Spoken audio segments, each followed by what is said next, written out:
n'umuringo guma go kongera hamusharuro minzi ikasharamo kutandikaho imyanya yenkora ya tekinologiya mu kwitirira emisiri utiriho no kwegeseza aho abihinja abandi. So those farmers who want to transition from subsistence farming to commercial farming but on small scale, government supports them in two ways.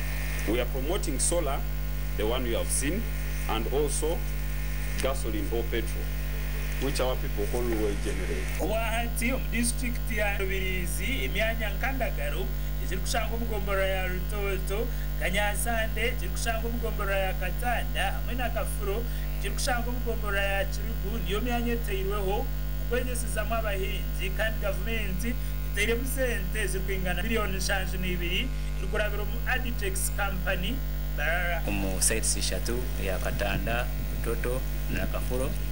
Aje project yona ne covering acres mwena n'ekichweka yatukagikorera miliyoni 52 rumuna n'umushoro. Project ejo erimu system za irrigation, is a drip, erimu system za drag, erimu system za weniga kutera mizi hare imizi mingi, mu system za solar pumping, mu za petrol pumping, mu na drip irrigation. Now when you apply for solar as a farmer, government gives you to a maximum of 18 million contribution. If you apply for petrol, it only gives you a maximum contribution of 5.4 million. So as Rubirizi, we requested our farmers that we should go solar, so as we can get maximum benefit from government. Abahinja bahere amataka gabo kutangira mu project eji bina amatsiko menshi ngo bazaganyura munonga bo kugira ngo baza no kwegeza abagenzi babo bige mpinga nunzi. When hato twatunga mizi gaboroho bituza gukora ubuceki ihembe twarekera ko basika terebe ngo twageje n'sakurungi na n'umushana tinge kandi kitwongereho abiti birene tusharura no kusima kwango kandi turasima na district na Uganda yo no kuteka tekaho kandi ngo muranga president arakora munonga naho tumusima kandi akubana ikirize byari kugaba. I'm glad na nyenija contributing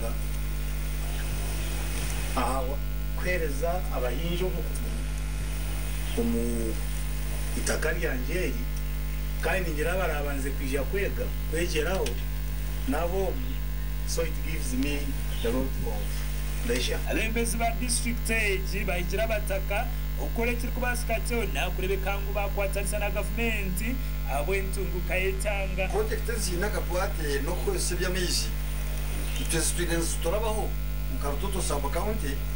So project sinkezi zabana zija ukotashina fiteka tebwa munonga abo opportunities zebecho kandi mbashaba ngo mugume mukuratire skimage agriculture office mukuratire skimage utumanyise buri cyicone cyo kubasa kubaho ikikwenda attention yitu na inga attention ya hibu, so that it's story to basa ni tuchukurate Ne demonstration ngo ngene wini ngafira akato kuza kudemonstrate abandi utaka ukizirota utaka kuzire byawe utabyara umuzura nyaba kandi ina mezi iworeka abandi kubara byara umuzura iwo mushana ubone kubyara utunga gazete kari kirini uruno kikashemeza RDC wa district ya Rubirizi kandi kwatsere project eja haba government yasibire ba contractor abo gukora umurimo murungi beitotereho no butariyanga tanza sente za government. Beejumbire ni ndeba bukedi ya bine ni babakoma irrigation ite mubire bira social media tibakutina ni bagene ze irrigation